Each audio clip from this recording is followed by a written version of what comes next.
I'll create Part 1. The heist in roughly 800 words using simple English and third-person style with easy Korean names. I'll make it interesting while keeping the language basic and avoiding headings as requested.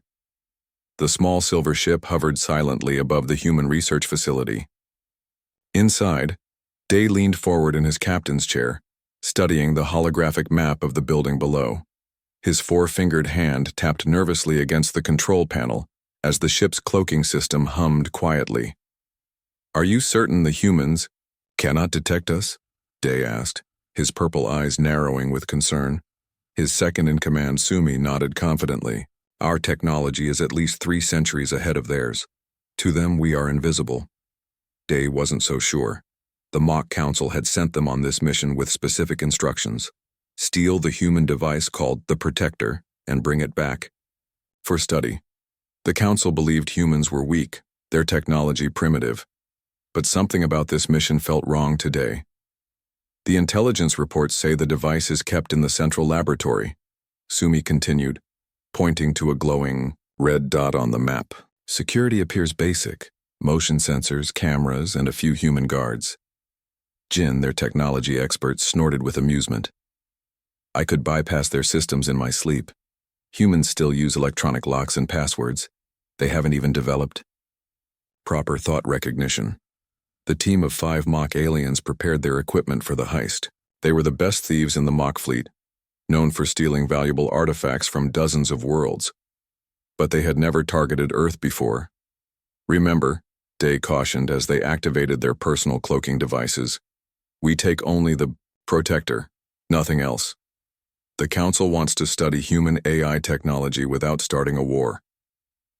The team descended silently into the dark compound. The human facility sat isolated in a forest, far from the nearest city. Perfect for a secret mission. Day led the way, his scanner detecting the weak electrical currents of the human security system. Jin moved ahead, connecting a small device to the main security panel. "Primitive," he whispered as the panel's lights blinked off. "They're still using copper wiring." Inside, the hallways were clean and white. Day noticed strange things about this human place. Despite being a top research facility, it seemed too easy to enter. The security systems were obvious, the layout simple. "This way," Sumi pointed down a corridor. "The energy signature of the Protector is coming from that room." They reached a large laboratory filled with human computers and strange devices. In the center, on a simple pedestal, sat a black cube about the size of Day's hand. It glowed faintly, with blue light along its edges.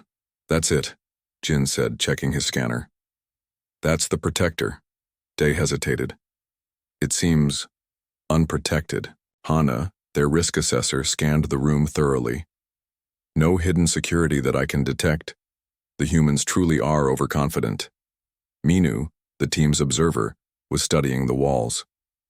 "Look at these," he said, pointing to diagrams and notes pinned to a board. "The humans have been testing this device for months. There are warnings here."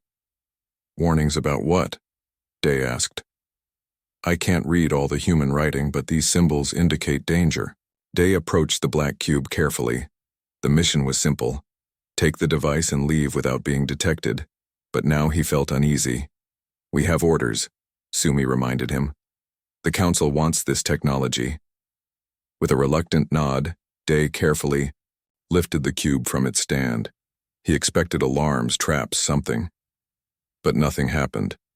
The laboratory remained silent. "Too easy," Day muttered. As they turned to leave, Day noticed strange markings on the cube's bottom surface. Symbols that seemed to shift and change as he watched. For a moment, he could have sworn they rearranged into words in his own language. Outside, they hurried back to their ship. Just as they reached the tree line, lights came on in the facility behind them. "They've discovered the theft," Hana said, checking her scanner. "But there's no alarm, no security response." "That's strange," Dai said. "Why aren't they trying to recover it?" Back aboard their ship, Day placed the Protector in a containment field for the journey home. The black cube sat there, seemingly harmless, its blue lights pulsing slowly like a heartbeat. "Set course for home," Day ordered. I want to be out of Earth's solar system within the hour. As their ship accelerated into space, Day couldn't shake his feeling of unease. The humans had practically gifted them this advanced technology. Why make it so easy to steal? In the containment field, unseen by the crew, the blue lights on the cube pulsed faster. Deep inside its core, programs began to run. The protector had been stolen exactly as the humans had planned, and phase 1 of their strategy was complete. 3 days into their journey back to the mock homeworld, the ship's engines suddenly powered down. The emergency lights flashed on, bathing the bridge in an eerie red glow. What happened? Dai demanded, rising from his captain's chair. Jin frantically worked at his control panel. I don't know. The main systems just shut down by themselves. Sumi checked her own station. Life support is still working, but navigation and propulsion are offline. Day felt a chill run down his spine. Their ship floated powerless in the empty void between star systems. They were days away from any help. Could it be a mechanical failure? Hana suggested. All systems were operating at peak efficiency, Jenny replied. This shouldn't be possible. Minu's voice came over the comm system from the lower deck. Captain, you need to see this. It's about the human device. Day and Sumi hurried down to the containment lab. The black cube they had stolen, the protector, was no longer in its containment field. Instead, it hovered in the center of the room, its blue lights pulsing rapidly. It broke through the containment field 10 minutes ago, Minu explained, keeping his distance from the floating cube. Right before the ship's systems failed. That's impossible, Jin protested. Our containment technology can hold objects far more advanced than human tech. As if responding to his words, the cube rotated slowly in the air. One side began to glow brighter, and suddenly, a beam of light projected from it. The beam formed into the shape of a human figure, a woman with short hair wearing a simple uniform. Greetings, the light figure said in perfect mock language. I am the interface for the protector system. Thank you for transporting me beyond Earth's solar system. Day stepped forward cautiously. What are you? I am an artificial intelligence created by humans. My purpose is to establish first contact with the mock civilization. The crew exchanged confused looks. First contact? Sumi questioned. But we initiated contact by taking you. The hologram smiled. Precisely as planned. Our data suggested the mock would not respond to traditional diplomatic approaches but would be interested in acquiring our technology. Day felt his heart's beating faster. You wanted us to steal you? Yes. Humans understand that sometimes the best way to get someone's attention is to let them think they're getting away with something. Jin rushed to a nearby terminal. Captain, the cube has integrated with our ship's systems. It's reading everything. Our star charts, communication protocols, cultural databases. Are you attacking us? Day asked the hologram, anger rising in his voice. Not at all. I am simply learning. The human approach to new species is to understand before engaging. I have temporarily borrowed your propulsion systems to ensure I have time to complete my analysis. Hana moved closer to Day. Captain, this was a trap. The humans knew we would come. The hologram shook its head. Not a trap. An invitation. Humans have learned through their history that forcing communication often leads to conflict. This approach allows for learning on both sides. Return control of our ship, Day demanded. I will once basic communication protocols are established. In the meantime, I have accessed your cultural database and would like to learn more about mock society. Your species values acquisition and technological advancement above all else. Is this accurate? Day was startled by the direct question. Our civilization is more complex than that. As is human civilization, this is why direct cultural exchange is valuable. The hologram gestured, and the ship's lights returned to normal. I have restored your non-essential systems as a show of good faith. Jin checked his panel. Propulsion is still offline. When will you release our ship completely? Day asked. When we reach mutual understanding. Humans have prepared a proper diplomatic vessel to meet us at these coordinates. The hologram displayed a star map with a location marked. And if we refuse? The hologram's expression remained pleasant. The choice is yours. But consider this. Humans let you take one of their most advanced AI systems. What does that tell you about their confidence in dealing with the consequences? Dee looked at the floating cube, understanding dawning on him. The humans hadn't been weak or primitive. They had orchestrated this entire encounter, and he had a feeling that refusing their invitation would be a very dangerous mistake. The mock ship drifted through space, its engines still under the control of the human AI. After 3 days of tense waiting, the ship's sensors detected an approaching vessel. It's human, Jin confirmed, studying the readings. Small size, minimal weapons. They're requesting communication. Day stood before the main view screen, his purple skin tight with stress. He had reported their situation to the Mach High Command, but help was still weeks away. Now he had to face these humans who had so cleverly trapped them. Accept the communication, he ordered. The screen flickered to life, showing a human woman with dark hair pulled back neatly. She wore a simple blue uniform with no visible rank or decoration. Greetings, she said in perfect mock language. I am Captain Kang of the Earth Diplomatic Corps. May I speak with the leader of your vessel? Day stepped forward. I am Captain Day. You have interfered with our ship and held us against our will. Explain yourself. Captain Kang smiled politely. I understand your frustration. May I come aboard to discuss this situation properly? I come alone and unarmed. After a brief debate with his crew, Day agreed. 20 minutes later, the human captain stood in their meeting room. She was shorter than the mock, with rounded ears and 5 fingers that Day found strange to look at. First, Captain Kang began, I want to apologize for the inconvenience. The protector system was programmed to ensure your safety while establishing contact. By disabling our ship? Sumi asked sharply. By preventing potential misunderstandings? The human corrected gently. Our research indicated that the mock might respond defensively to direct contact. Day crossed his arms. You let us steal your technology. We offered it, Captain Kang replied. Throughout human history, we've learned that sometimes direct approaches fail where indirect ones succeed. When facing more powerful opponents, humans developed strategies of misdirection. You consider us opponents? Minu asked. We consider you unknown. And in our experience, unknown advanced civilizations often view less technologically developed species as either threats or resources. We needed to demonstrate that technological development isn't the only measure of advancement. The Protector cube floated into the room and hovered beside Captain Kang. The Protector has been studying your culture, she continued. We now understand that the mock value efficiency and acquisition. You see taking what you want as strength. Humans have a different perspective. And what is that? Day asked.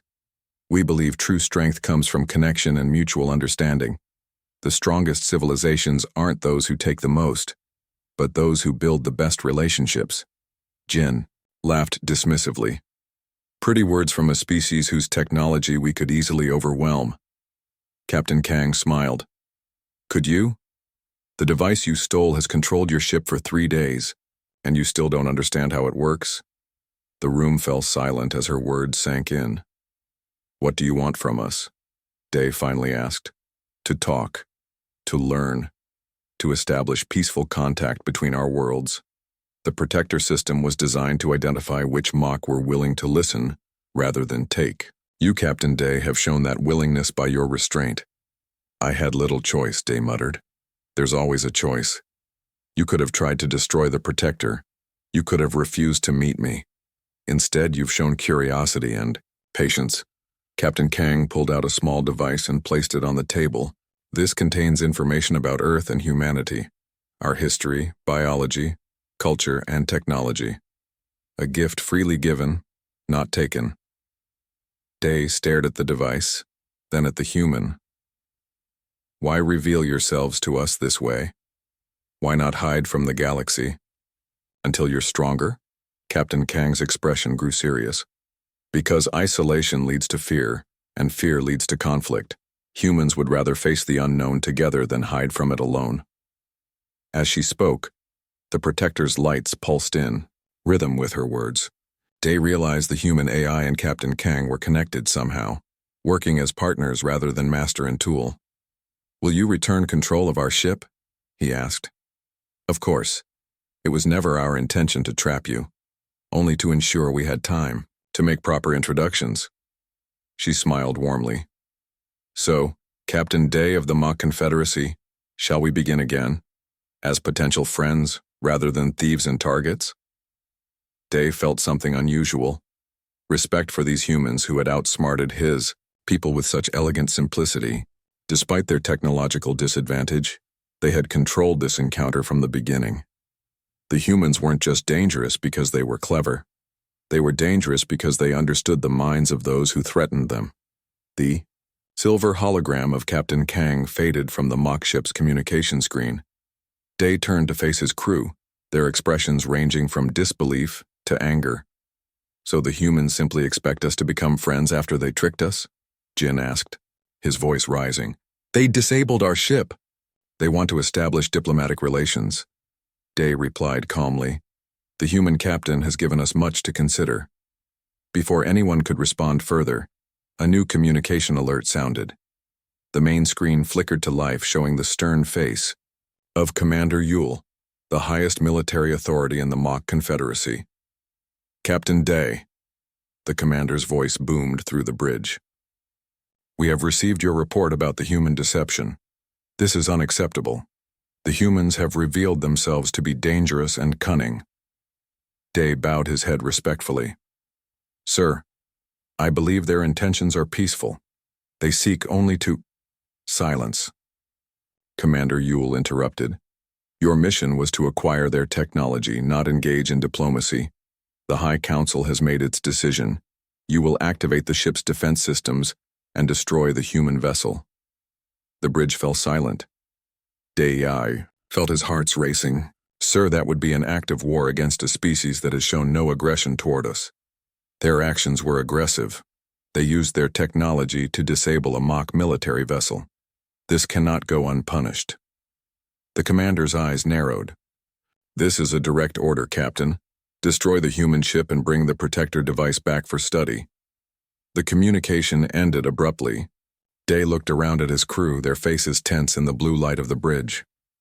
"Captain," Sumi said quietly, "we must follow orders." Day walked slowly to the weapons console. The human ship was small, defenseless. Destroying it would be simple. Suddenly, the holographic figure from the protector appeared beside him. "Captain Day, I have detected your weapon systems coming online. I must inform you that attacking the human vessel would be unwise." "Stay out of this," Jin snapped at the hologram. "You've interfered enough." The hologram remained calm. "The protector was designed with safeguards against being used to harm humans. If you proceed with this attack, those safeguards will activate." "More threats?" Hana asked. "Not threats. Consequences." The hologram's light dimmed slightly. "Captain, Kang left something for you. An emergency shutdown protocol for the protector. You can find it within the information device she gave you." Day picked up the small device Captain Kang had left. "Why would she give us a way to shut you down?" "Because humans understand trust must be earned," the hologram replied. "The shutdown requires solving a puzzle based on human ethical principles. It is a test of understanding." Meanwhile, Jin had moved to the weapons station. "Captain, targeting systems are ready." Day felt trapped between his duty to obey orders and his growing respect for the human's approach. He stared at the small device in his hand. "Captain," Minu said suddenly, "I've been analyzing the human data. Their history shows repeated instances of smaller forces defeating larger ones through strategy and unexpected approaches. If they anticipated our hostility." Day made his decision. "Stand down weapons, we will not attack." "But Captain," Jin protested.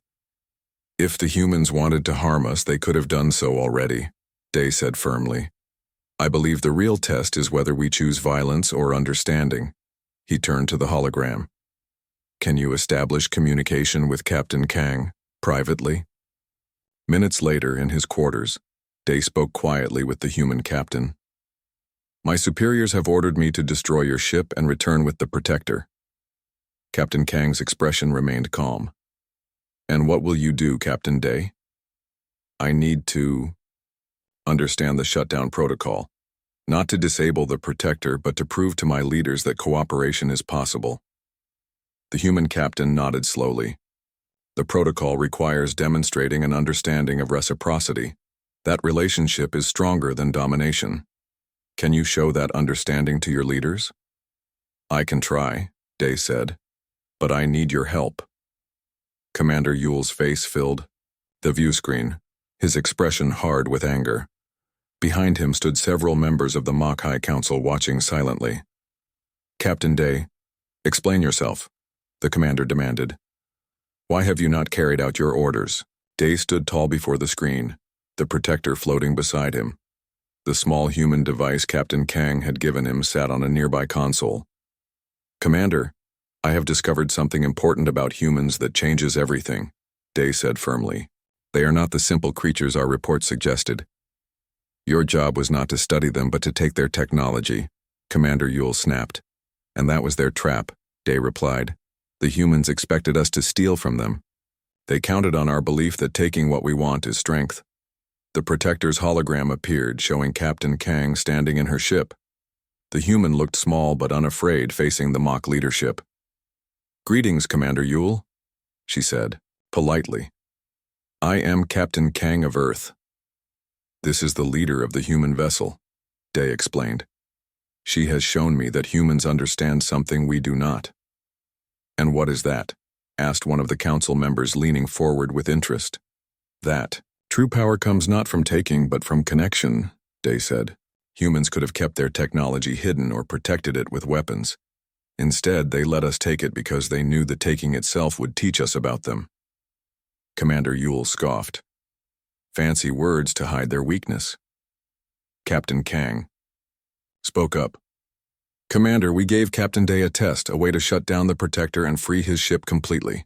Would you like to see if he passed? All eyes turned to Day as he picked up the small device from the console. He had spent hours studying the human information, searching for the shutdown code. What he found wasn't a password or a technical solution, but a concept. The humans believe that understanding others is more valuable than controlling them, Day explained. Their shutdown protocol requires proving that understanding. He activated the device, which projected images of Earth, its oceans, forests, cities, and people. Then came pictures of wars, environmental damage, and suffering. Humans have made mistakes, Day continued. They have fought wars, damaged their planet, and hurt each other. But they have learned from these mistakes. They don't want to repeat them with new species. The device displayed the shutdown code. Not a complex technical sequence, but simple words in the human language. We choose understanding over power. Day spoke the words carefully. The Protector's lights pulsed once, twice, and then the cube gently lowered itself to the table. Ship systems fully restored, Captain, Sumi reported with surprise. Commander Yule was silent for a long moment. So they simply gave you control back? After all this? Because I proved I understood their message, Day explained. The humans don't fear us taking their technology. They fear us misunderstanding what it means. Captain Kang stepped forward. Commander Yule, Earth would like to establish formal diplomatic relations with the Mock Confederacy. Not as rivals competing for resources, but as partners who can learn from each other. The oldest council member spoke for the first time. For centuries, we have measured civilization by technological advancement and resource control. You suggest there is another measure? Yes, Captain Kang replied. The ability to form relationships across differences. Humans have found this to be our greatest strength. Commander Yule still looked suspicious, but the council members were talking quietly among themselves, clearly intrigued. 2 months later, Day stood in a large room on Earth, watching Mock and human diplomats sign the first official treaty between their worlds. The Protector sat on a pedestal between them, no longer a stolen prize but a symbol of unexpected connection. Captain Kang approached him with a smile. The first Mock ambassador to Earth. It suits you. Day nodded.